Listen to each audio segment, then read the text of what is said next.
Yagagoo, yagagi, yagagoo, gaga, yagagi, yagagoo. Contrary to popular belief, the best flavor of Tutti Frutti is not blue raspberry.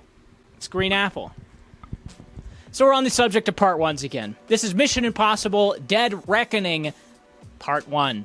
The newest film from tour filmmakers Christopher McQuarrie and Tom Cruise, who did the widely acclaimed and great, understandably acclaimed, Mission Impossible Fallout, a movie that I love. It's exciting, it's exhilarating, full of some of the best stunts I've seen performed in a feature film. And now we've come to Dead Reckoning, the, seventh in this franchise? 7 now? And it's frustrating. It's very long, it's very dense, even convoluted at times, and takes a step down with some of the stunts, I would say. Perhaps it's another Across the Spider-Verse where they're saving the good stuff for the second part, but that doesn't make for an awesome first part. But we can get into that more later. The general premise of Mission Impossible Dead Reckoning is there's a key, a MacGuffin, if you will, that will unlock a submarine at the bottom of the Antarctica, I don't remember where, that has sunk with a AI on board that is slowly taking over the world. And this key will make it so that powers across the world will be able to control it or use it to their benefit. And naturally, Ethan Hunt says, I think otherwise. I'm gonna blow it up. I don't accept that. And because of all of this Mission Improbable is almost 2 hours and 45 minutes long.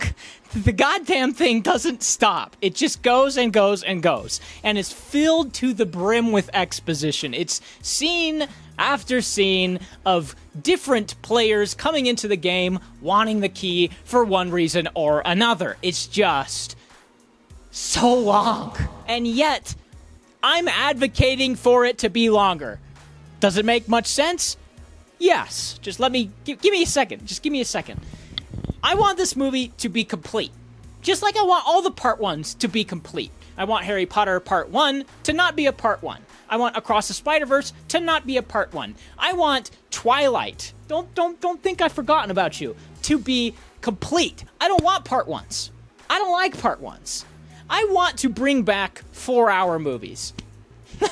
I love 4-hour movies. Hashtag release 4-hour movies again. Hashtag bring Peter Jackson out of retirement to make the next Mission Impossible movie. I think this movie is long, and it is too long, because it has to set up so much for the next part. It would be more understandable if we already had the next part attached to this one. If this movie was 4 hours, 4.5 hours, I don't even know if I'd be complaining that much.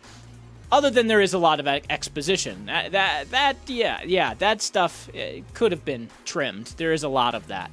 And weirdly enough, Christopher McQuarrie, as much as I love his sense of action, direction for action, he directs everything like it's an action scene. Even dialogue is shot in these claustrophobic close-ups, rarely cutting to wides. It's always snapping to these other angles of the subject that's still talking about the same thing, and then trying to make it more exciting by moving the camera constantly. It's kind of exhausting. The movie's kind of exhausting because of how high energy every single scene is. Even the stuff that's supposed to be giving you a break is high energy. It's crazy. It doesn't stop moving, even when it does. Well, you can see the train, right?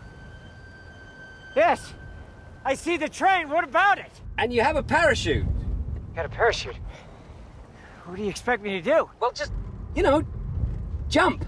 It's a long-running franchise, and very few people die throughout its history, at least the people that are close to Ethan, because he's so good at saving everybody. But people die in this, and that was great. As much as I wish this was just going to tie everything up and get to the submarine and get the AI to be broken and whatever, I did enjoy the climax. The climax is a lot of fun. It doesn't just stop like Across the Spider-Verse does. No, there's this exhilarating action scene on a train. Their chains rocketing off without brakes. Tom Cruise is trying to get on it as he's jumping off a mountainside and smashing into it with his what are those things? Parachute, and all the while Grace, this new character, this new hot woman that Tom Cruise can seduce, is playing another hot woman that Tom Cruise has already seduced, Vanessa Kirby from the last movie, and she's trying to sell the key, trying to figure out who wants the key.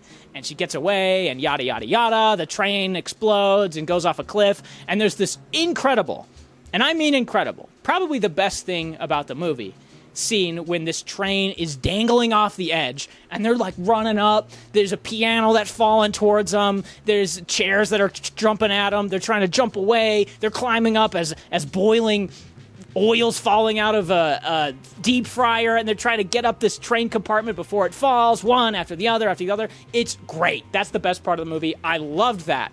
And then it kind of just says, to be continued. There's ledges sticking out everywhere. I'm gonna hit them before the parachute even opens. But even if I could get the parachute open, I don't know if I can make it across the valley and intercept and land safely on a moving train. They're not super complicated. I mean, Tom Cruise has to get to a thing to stop a guy. That's more or less all these movies. But this one, oddly enough, feels like it stepped back 10 years in terms of its plot. The main villain is a businessman and an AI that gains sentience. It's like plots from the early 2000s, which is fun, honestly. I enjoyed it. It isn't, Russians anymore. It's an AI that's trying to take over the world.